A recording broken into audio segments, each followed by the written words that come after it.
So today we are learning our major scale on one string. And there's a few reasons we're going to do that, mainly because it's going to benefit our lead guitar. But how is it going to benefit our lead guitar? Well, two reasons. One, there's a lot of cool tricks and a lot of cool licks that you can play on your guitar that are kind of set up for one string. It's very easy to pick on one string. You know, you can kind of rest your pick here and just blast away. So we can use that to our advantage by learning scales on one string and doing fast things on that single string. But also, when you work with scales on one string, you get a very good grasp of the structure of major scales and minor scales and all the modes of the major scale. So it's kind of a 2-for-1 bonus when you work with these one-string scales. So I just want to jump right into it here. What we're going to do is A major. Now, we could start on any A anywhere on our fretboard, but today I'm going to start here on this A. This is the 2nd fret on the 3rd string.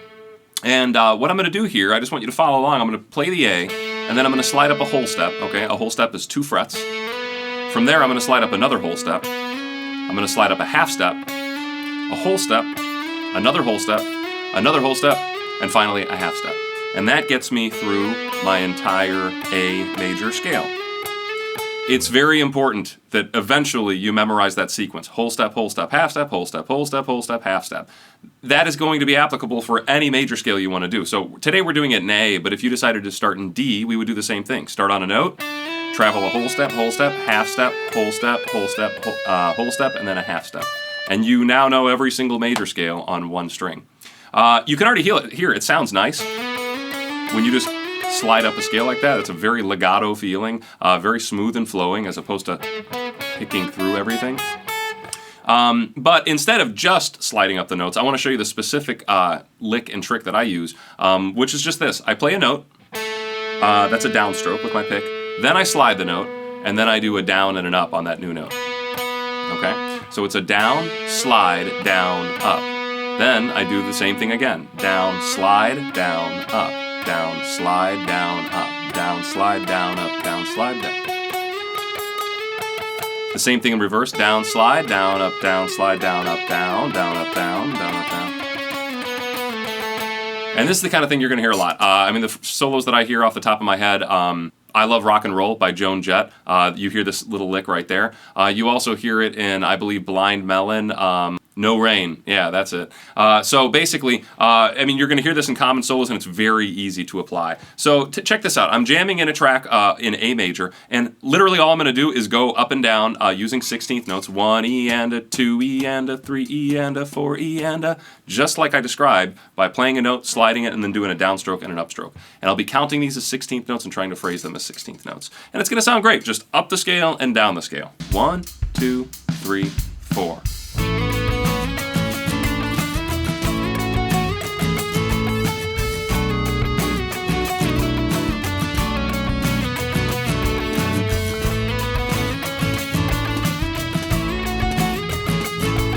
Right?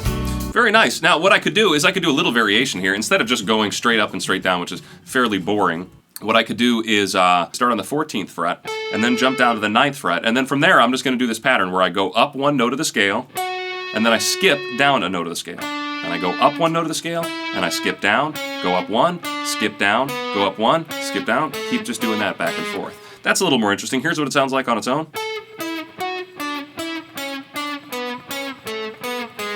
And if I add the slide move in here, 1 E and a 2 E and a 3 E and a 4 E and a 1 E and a 2 E and a 3 E and a 4 E and a 1. And then what I'll try and do is I'll try and do that same move without starting at the very top, maybe starting just here halfway through.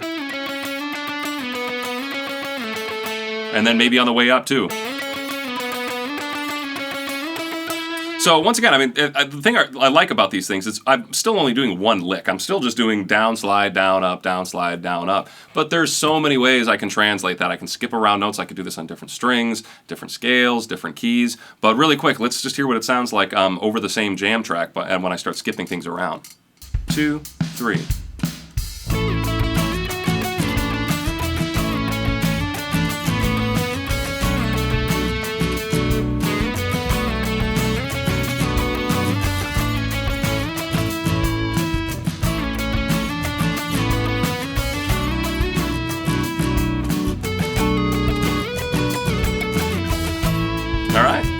lot of cool ideas there. And obviously, I mean, and unless you're really going for a solo that's just saturated with this, I wouldn't just do slide moves. I would incorporate those into the rest of your solo playing. One thing before I talk about incorporating this into the rest of your scale is also phrasing this as a triplet instead, which is very simple. And all you have to do is do a down, do your slide, and then do one upstroke.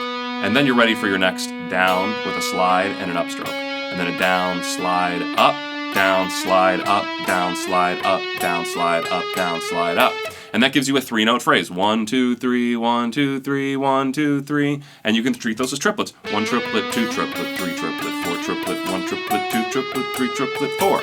I'll play that over this jam. I don't think it'll sound that great. I mean, I don't think this jam is really set up for triplets, but at least you'll hear what it sounds like to phrase this over triplets.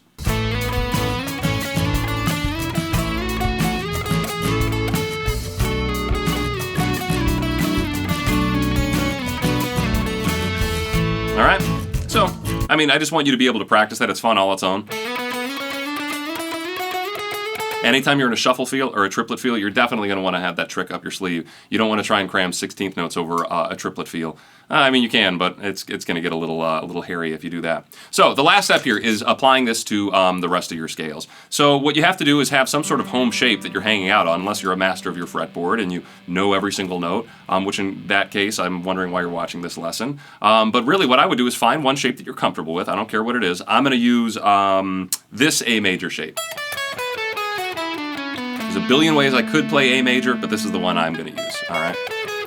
And what I'm going to try and do is I'm going to try and, play my solos in this scale, and then what I'll try and do is break into that sliding passage and kind of work my way around those sliding notes and then kind of come back to my scale, work my way around. And this way I'm busting free of the shackles of one shape. It can be very limiting when you're working in guitar shapes because you're just stuck there. But at least by learning this, you're able to kind of go free left and right.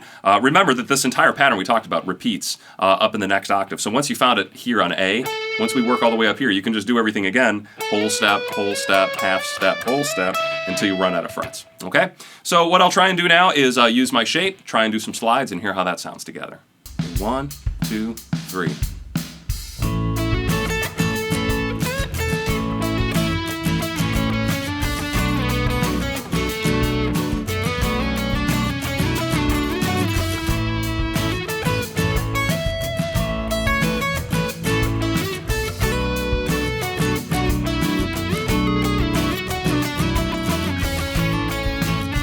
All right, very cool.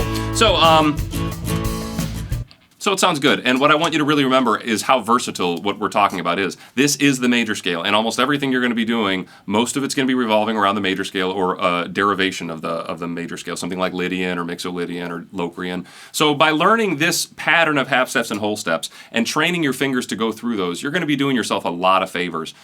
Pretty much your ear is going to start training itself to hear those jumps and what it sounds like to jump a half step and a whole step, and you're really linking that the memory between your ear and your fingers. So it's excellent practice. I want to remind you that, in any key we can do this. Just start on the right note and go through those series of whole steps and half steps. As a guitar player side note, you can do both notes at the same time. It's a pretty frequent thing, is to play octaves. So like here's a low A, the A we started on, but here's the high A above it, 5th fret on the 1st string. And if you put your fingers in just the right configuration, you can play both of those notes at the same time, and you can get these octave slides, which is a nice little jazzy move. Adds a little bit of different tone in there when you're playing leads. So it's a little harder because you're coordinating 2 fingers at the same time. But it all goes back to just knowing your scales, all right? And, knowing scale shapes is very important, but it's also important to kind of know your scales on one string. So I hope this helps, and I hope you found it interesting. Thank you for watching.